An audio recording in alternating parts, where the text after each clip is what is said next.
जिल्हा परिषद आणि पंचायत समितीच्या निवडणुकीसाठी भुदरगड तालुक्यातील 180 मतदान केंद्रांवर मतदान होणार आहे।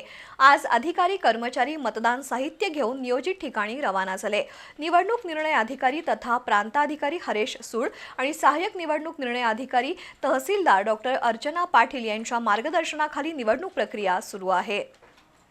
जिल्हा परिषद आणि पंचायत समितीच्या पंचवार्षिक निवडणुकीसाठी शनिवारी मतदान होणार आहे।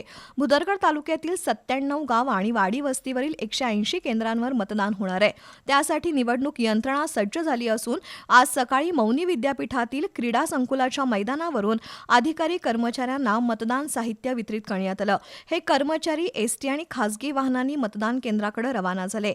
मतदान केंद्रावर 19 क्षेत्रीय अधिकारी, 198 केंद्राध्यक्ष, 792 कर्मचारी, 198 शिपाई यांची नियुक्ती करण्यात आली आहे, अशी माहिती निवडणूक निर्णय अधिकारी हरेश सूळ यांनी दिली।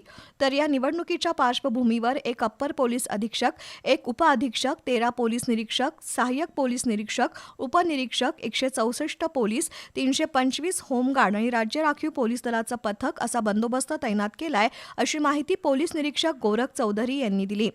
निवडणुकीत कायदा आणि सुव्यवस्थेची योग्य पद्धतीने अंमलबजावणी करावी, मतदान प्रक्रिया शांततेत पार पाडण्यासाठी सहकार्य करावं, असं आवाहन हरेश सूळ यांनी केलंय।